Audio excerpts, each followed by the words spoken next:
Mano Menezes não é mais o treinador do Fluminense, algo que a gente já previa que aconteceria em virtude da má atuação do Fluminense, né, do futebol apresentado pelo Fluminense. Em algum momento esse ano o Flusão pareceu que deu uma melhorada, mas muito abaixo, né, para um time que vai jogar o Mundial de Clubes, além de ter também se reforçado de forma meio cautelosa, para dizer assim.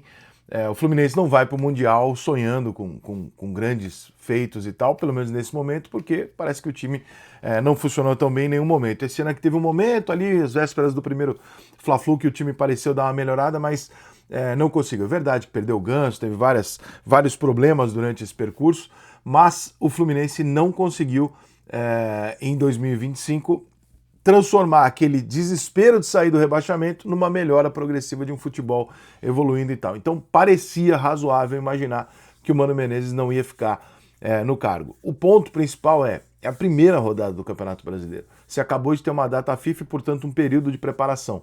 Se nessa data FIFA, nesse período de preparação, a sua chance de demitir o seu treinador, com certeza não é por causa da derrota pro Fortaleza, é de, sei lá, 90%, não é mais fácil você demitir o seu treinador e permitir que o novo treinador tenha 10, 15 dias para trabalhar?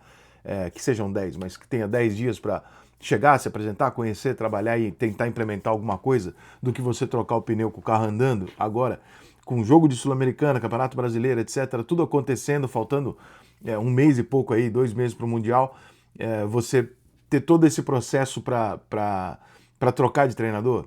Eu realmente tenho muita dificuldade desses times, cara. O Cruzeiro, ano passado, virou com o Diniz, né? A partir do momento que você vira com o Diniz, com o torcedor do Cruzeiro chateado, você sabe que é o seguinte: ou você tem convicção que aquilo que ele está fazendo está certo, ou você tem convicção do que você está fazendo está certo. Quando você troca um treinador, que nem o Cruzeiro, que trocou o Diniz no Campeonato Mineiro, você fala, pô, por que você virou o ano com ele então? Qual que é a lógica de você ter virado o ano com o cara? Virasse com outro, faria pré-temporada com outro, se prepararia melhor para a temporada. Já traria alguns reforços alinhados com o treinador e tal, com as necessidades do que o outro treinador entende. O São Paulo com o Zubeldia vai num caminho muito parecido, né? Muito improvável que o Zubeldia continue por muito tempo, porque não consegue entregar. E o Mano, quando chegou ali na virada do ano, pô, ele salvou o Fluminense do rebaixamento ali junto com a chegada do Thiago Silva, maneiro e tal, tem que continuar, beleza. Virou o ano, começou o Campeonato Carioca. Quando você tem esse intervalo, porra, troca o treinador, ainda mais quem tá internamente, que agora na mídia já surgiu. E ficou meio explícito nos últimos dias, né? Nas entrelinhas a gente consegue pegar. Que tinha uma insatisfação de vários jogadores do elenco com o Mano Menezes e tal. E aí não é questão de derrubar o treinador ou não. Quando o time não compra o barulho do técnico, as coisas não funcionam. Quando times compram o barulho do técnico, esse técnico não necessariamente está fazendo a coisa certa, mas os jogadores compram o barulho dele, as coisas funcionam, né? Minimamente, mas funcionam. O grande segredo do futebol que eu aprendi ao longo da minha vida são os jogadores comprarem o barulho do treinador. Os jogadores fecharem com o cara e falar, nós vamos fazer o que você quer, nós vamos fazer de tudo o que a gente puder para entregar o que você quer. Porque treinador nenhum chega num time grande sendo uma merda. Todo treinador que chega num time grande conhece futebol pra caralho. O cara conhece muito futebol. Se ele consegue convencer os caras a fazer o que ele quer, ele pelo menos tem um projeto, ele tem um plano de jogo. E os jogadores se dedicam, se esforçam e você entrega algum resultado. Eu já vi muito treinador ruim conquistar título porque o grupo comprou, queria fazer. E não necessariamente o que ele queria. Mas, nós vamos fazer. O que tiver que corrigir, nós vamos corrigir, mas nós vamos comprar, nós queremos ganhar. Só que hoje em dia, cara, nós temos uma geração de jogadores, cada vez mais, muito mais preocupadas em serem agradados pelo treinador do que necessariamente fazer o melhor pelo clube. E eu não estou falando especificamente desse time do Fluminense e tal, eu nem sei o que aconteceu ali no elenco do Fluminense. Mas hoje nós temos uma geração que é muito fácil. Você olha para a seleção brasileira, você percebe isso. É muito fácil você não jogar nada, não entregar nada, porque você sabe que vai na bunda do treinador, você sabe que não vai na tua.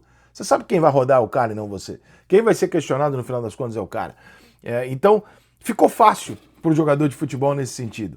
Mas quando você compra o barulho, quando você consegue gerar ali um engajamento de todos, você tem um resultado.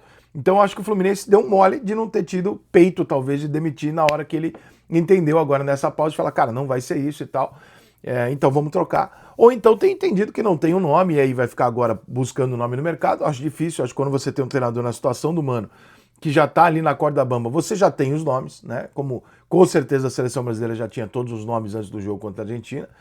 Quando o São Paulo já tem os nomes possíveis, uma possível demissão do Zubeldia. Todo treinador que está na corda bamba, o diretor, o presidente não é bobo, ele sabe que ele tem que dar uma sondada no mercado, ligar para 2, 3 amigos, empresário. Eles dificilmente ligam direto pro treinador, tá?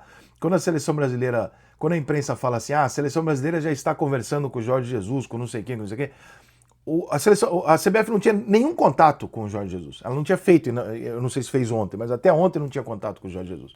Por quê? Porque ela não liga pro cara. Né? Porque se ligar pro cara antes de demitir o outro é chato, o cara pode dar uma entrevista e falar isso, ficar mal. Ela sonda, o dirigente ele sonda, ele pega o beira, ele pega o empresário, o amigo do amigo, ele não faz uma consulta oficial, dá uma sondada aqui, sonda ali, o meio do futebol se conecta, você sonda para saber. Claro que o Fluminense já sabe o que pensam os treinadores possíveis, né? Renato, Tite, Diniz, que seria, quase que um caricato, o Diniz voltar pro Fluminense, seria quase engraçado, mas não é impossível imaginar, né, a boa relação que se tem, o Diniz saiu do Cruzeiro e tal, daí o Diniz joga o Mundial, pô, você é o cara que nos levou até aqui e tal. Emblematicamente é legal, mas, pô, é meio doido você imaginar que o Diniz volte 3 vezes pro Fluminense sendo demitido 3 vezes pela mesma diretoria, né? É uma relação meio tóxica. Tipo, o Diniz é meio mulher de malandro, a diretoria do Fluminense. Mas é possível. O Renato, cara, eu acho que é um nome possível, interessante, manteria o Renato no Rio. Não me parece que o Renato quer voltar a trabalhar agora, ele já recusou 2 clubes. Mas tem a relação difícil aí do Celso com o Mário, né, que ficou rachada, e o Renato é muito amigo do Celso. Então, eu não sei se essa relação, se esse racha é elevado a esses níveis ou não. Eu sei que o Renato é muito próximo do Celso e eu realmente não faço a menor ideia se isso pesaria ou não. Não sei se é o caso. E aí você tem um Tite no mercado, você tem agora o Dorival, enfim, você tem alguns treinadores, e tem também a modinha de buscar um treinador gringo, independente de saber quem é, e depois você descobre quem é, né? O Zubeldia no São Paulo ele não é gringo. O treinador que dá certo no Palmeiras no Flamengo é gringo. É assim que a imprensa trata as coisas no Brasil. Então, o Fluminense também pode entrar nessa onda de buscar um estrangeiro e depois perguntar quem é, né? Que é uma coisa meio constrangedora, mas é o que está acontecendo. Não sei se é a cara do Fluminense, acho que o Fluminense vai ficar muito mais centralizado ali naqueles treinadores que a gente conhece, nos treinadores mais convencionais. Eu acho que é mais o perfilzão da diretoria do Fluminense buscar um desses treinadores, até porque, como eu falei, o Mundial tá aí, não dá para ficar fazendo muita gracinha, tentando fazer muita aposta arriscada, porque o Fluminense, o que ele não pode fazer no Mundial é um vexame, né? Tem que ir lá, ganhar os jogos que tem que ganhar, perder o que pode perder, e é isso e tal. Se você conseguir fazer algo brilhante, maravilhoso e tal, mas não tá com cara de que esse time do Fluminense, da maneira que tá hoje, vá fazer algo muito surpreendente. Mas a gente sempre torce, né? Então eu acho que o Fluminense vai aí atrás de Dorival, Tite, Renato, um desses treinadores mais possíveis. O Autuori tá no Rio, não sei se o Autuori também quer continuar a trabalhar, mas tá no Rio. Enfim, tem nomes ainda no Brasil para tentar salvar o barco aí pro resto do